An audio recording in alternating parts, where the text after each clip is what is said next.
నిందితురాలిగా కవిత CrPC section 161, 165/2ల కింద ఈడీకి కీలక సమాచారం అందించారు. దీనివల్లే ఆయన ముందస్తు బెయిల్ను తాము వ్యతిరేకించలేదని సిబిఐ తెలిపింది. సో ఈ విషయంలో నిందితురాలు కవిత అంటే నిందితురాలని ఎలా అంటారు చెప్పండి? శిక్ష పడినప్పుడే నిందితురాలు అనాలి, అనవసరంగా నిందలు మోపకూడదు. ఎందుకంటే ఎవరైనా పర్వాలేదు, అది ఏ పార్టీ ఉండని, ఏ నాయకుడు ఉండని, ఏ నాయకురాలు ఉండని, శిక్ష ఎప్పుడైతే పడ్డదో అప్పుడు నిందితురాలు అనాలి తప్ప నిందితురాలు అనడానికి మనకు రైట్ లేదు. సో సిఆర్సిపిసి సెక్షన్ ఏమంటుంది? 161, 164ల కింద ఈడీ కీలక సమాచారం అందించారు ఉందని సిఆర్పిసి 41A కింద నోటీసులు జారీ చేసి స్వీకరించిన తప్పనిసరిగా విచారణ హాజరు కావాల్సి ఉంటుంది. అది హాజరు కాకపోవడంతో అరెస్టు చేయవలసి వస్తుంది అంటున్నారు. ఇది ఈడీ. తర్వాత ఈ విషయంలో హాజరు కాకపోతే కోర్టు ద్వారా వ్యక్తిని అరెస్టు చేసే అధికారం సిబిఐకి ఉంటుంది. అరెస్టు కావడం అంటే ఆమె విచారణకు హాజరు కాకపోతే కదా హాజరైంది, కాబట్టి అరెస్ట్ చేయడానికి రైట్ ఉండదు. హాజరైంది కాకపోతే కోర్టు ద్వారా ఆ వ్యక్తిని అరెస్ట్ చేసే అధికారం సిబిఐకి ఉంటుంది.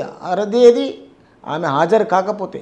ఈ విషయంలో నళిని విషయము, కవిత విషయము అవి ఇద్దరికి వేరు, ఆమెకు ఈమెకు సంబంధం లేదు అని ఇక్కడ ఈడీ చెప్పడము.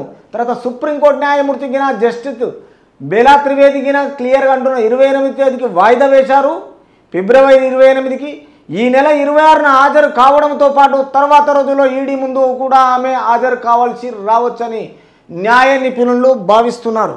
కాబట్టి ఈ విషయంలో బీఆర్ఎస్ బీజేపీ మాత్రం ఖచ్చితంగా వీళ్ళకు మ్యాచ్ ఫిక్సింగ్ ఉన్నదని తెలంగాణ రాష్ట్ర ప్రజలకి జరిగిపోయింది. ఎందుకంటే వీళ్ళకు అనుకూలంగా మొన్న ఈ మధ్యన లిక్కర్ కేసులో కవితను అరెస్ట్ చేయకపోవడము, అసెంబ్లీ ఎలక్షన్లో వీళ్లకు బీజేపీకి 8 సీట్లు వస్తే వీళ్ళతో కలిసి కుమ్ముకొని వీళ్ళకు సపోర్ట్ చేయడానికి బీజేపీ పాటుపడ్డది.